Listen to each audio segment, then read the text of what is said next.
You've heard it before. That loud emergency alert blasting from your phone. A child has been abducted. A car description, a license plate, a photo. It's called the Amber Alert. But behind that word is not just a system. It's a little girl. Her name was Amber Hagerman. She was only 9 years old when she was snatched off her bicycle in Arlington, Texas. It was broad daylight. People saw it happen. Yet, the person who took her was never caught. This is not just another unsolved case. It's a tragedy that changed how America responds when children go missing. Today on Hidden Case Files, we're telling the heartbreaking, world-changing story of Amber Hagerman, the girl behind the Amber Alert.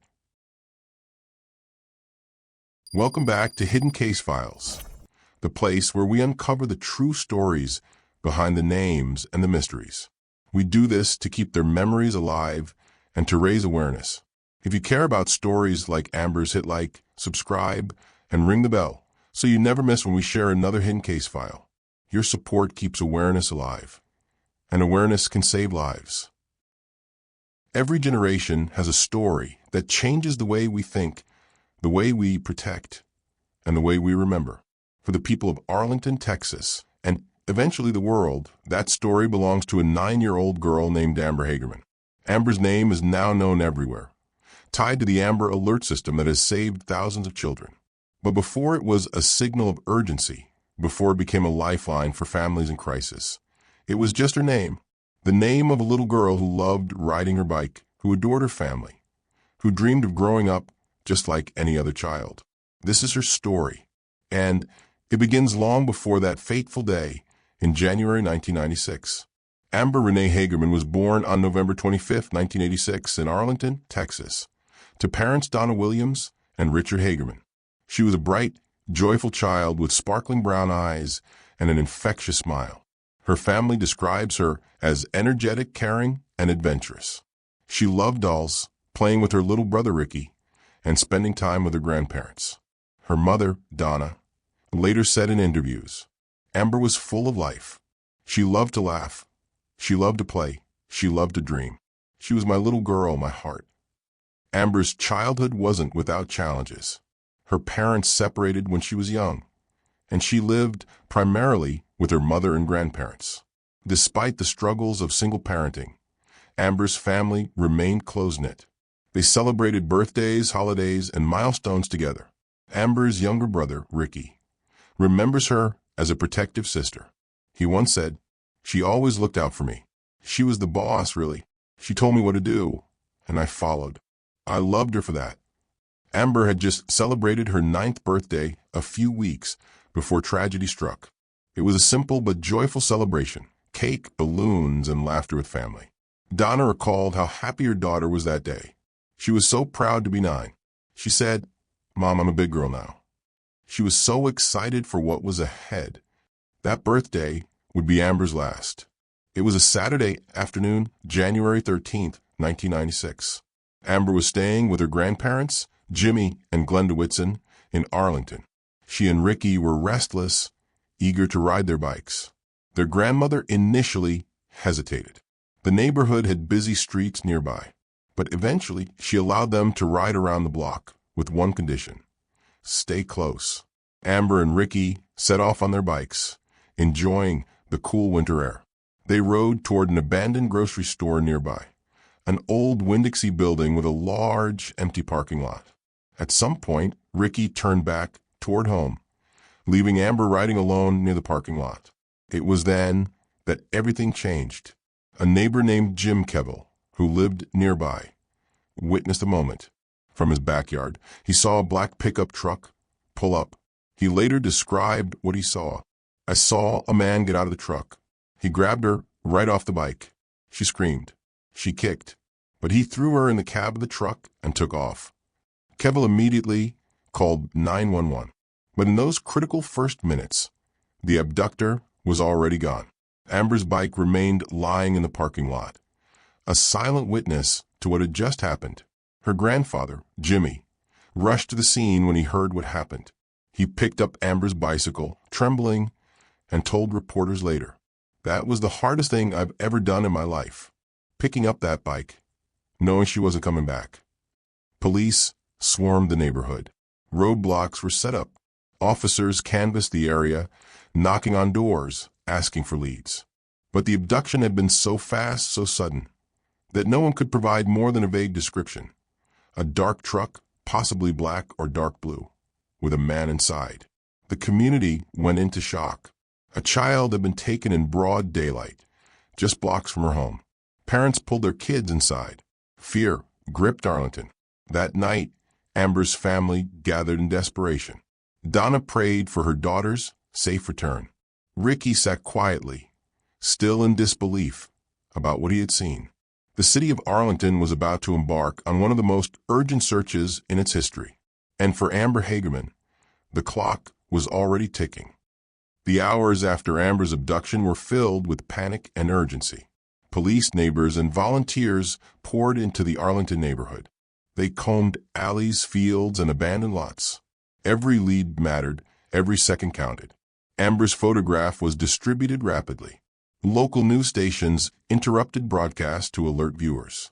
But this was 1996, before social media, before instant phone alerts. News spread by word of mouth, by television, and by printed flyers.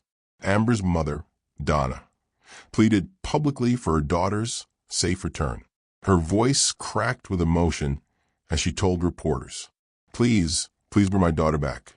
She's only 9 years old. She's just a little girl. Please don't hurt her." Her words echoed through television sets across Texas, reaching into the hearts of strangers who felt Amber's disappearance as though it were their own tragedy. For 4 long days, the search continued. Police investigated tips, questioned witnesses, and examined the dark pickup truck description. Search teams dragged local ponds, fearing the worst. Volunteers scoured ditches and wooded areas. But there was no sign of Amber. Each night, her family clung to hope. Ricky whispered prayers for his sister, begging that she would be found alive. Donna refused to let go of faith. Then on January 17, 1996, 4 days after Amber was taken, the search came to a heartbreaking end. A man walking his dog near a creek in North Arlington spotted something in the water. It was Amber's body. She had been left in a shallow drainage ditch, only a few miles from where she was abducted. News of Amber's death shattered the community. Arlington was paralyzed by grief. Vigils were held. Strangers cried for a little girl they had never met. Amber had not survived, but her story was far from over. Her grandfather, Jimmy, wept as he spoke to reporters. "Whoever did this, please turn yourself in. You don't know what you've done to us. You don't know what you've taken." The medical examiner confirmed what investigators feared. Amber had been brutally attacked. The innocence of her childhood was stolen in the cruelest way. The city mourned together. Churches filled with prayer services. A memorial formed at the site of her abduction. Flowers, teddy bears, handwritten notes piled beneath the streetlight. Donna Williams struggled to find words, but she vowed her daughter would not be forgotten. "Amber was my little girl. She was my life, and I will spend the rest of my life fighting for her." That fight would soon change the world.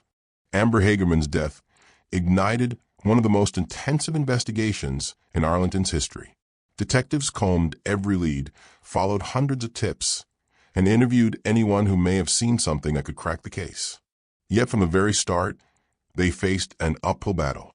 The description of the abductor was vague. The truck he used disappeared without a trace, and the crime scene, Amber's body left in a creek, provided few forensic clues. One of the key witnesses, 78-year-old Jimmy Kevill, remained central to the investigation. His eyewitness account of a man forcing Amber into the truck became the foundation of the case. Kevill recalled, "I saw him grab her right off that bike. She was kicking and screaming. I still hear it. I tried to chase, but he was gone in seconds." While invaluable, this account gave police little to identify the man or his vehicle definitively. Investigators pursued multiple theories. Some believed Amber's killer was a local predator, familiar with the neighborhood. Others considered the possibility of a transient, someone passing through Arlington who seized the opportunity to abduct a child. Detective Grant Gilden, retired, stated in an interview years later, "This was not a random accident. He was hunting. He saw Amber, he saw an opportunity, and he took it." Forensic challenges further hindered the investigation. Amber's body had been left in a waterway, and much evidence was washed away. In 1996, DNA testing was still in its infancy. Detectives faced the reality that the crime scene may have been permanently compromised. Arlington Police Chief Theron Bowman said, "The water destroyed much of what we hoped to find. That's been the greatest obstacle in this case." Over the years, dozens of suspects emerged. Some were known child predators. Others were men with prior arrests for similar crimes. Each lead was meticulously followed, but none led to an arrest. Detectives never closed the door.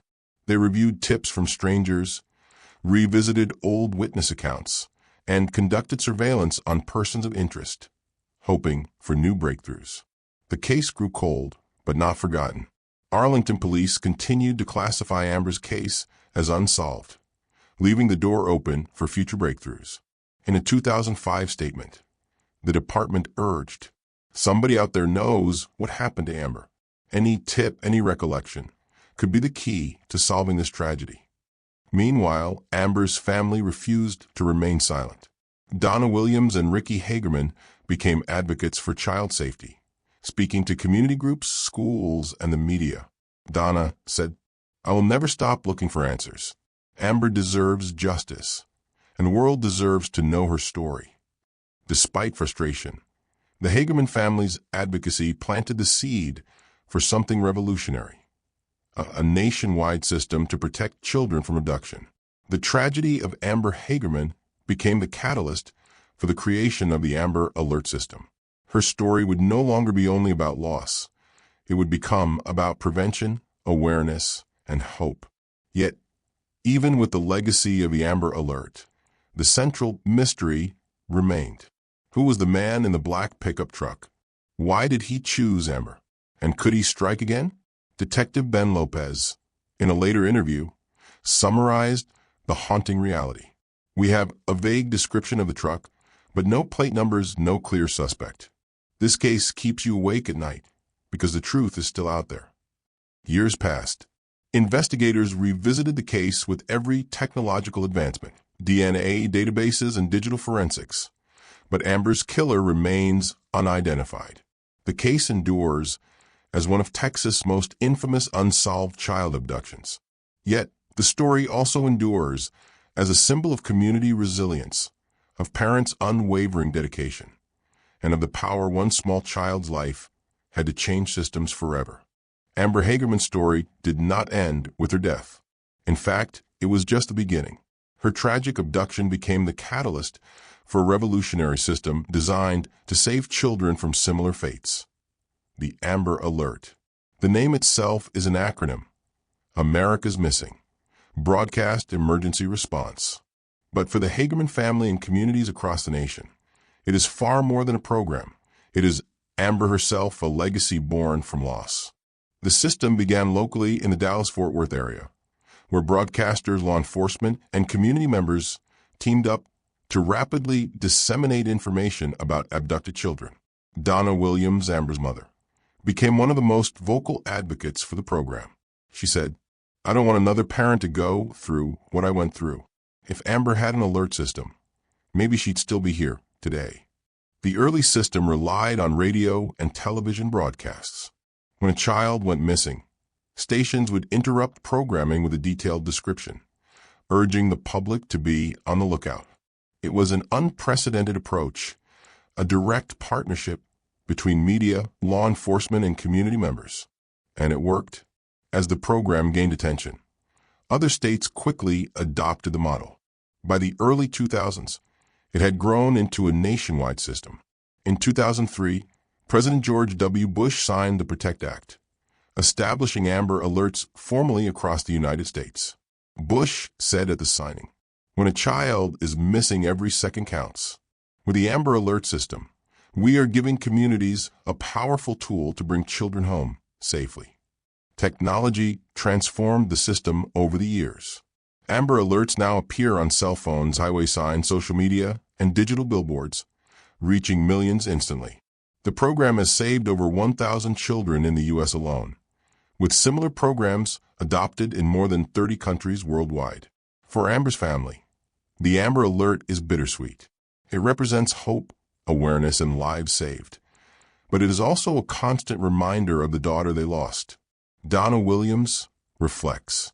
It hurts knowing it came from Amber's death. But if it saves even one child, then Amber did not die in vain. Amber's story has also left an indelible mark on law enforcement. Police departments across the nation now train officers specifically on child abduction protocols, investigative strategies, and community outreach, all inspired by Amber's case. Detective Grant Gilden said, "Amber's case changed the way we respond. It showed that rapid action saves lives." Even today, the investigation into Amber Hagerman's murder remains open. Arlington police continue to review old tips, reassess evidence, and leverage new forensic technology in the hope of finally bringing justice.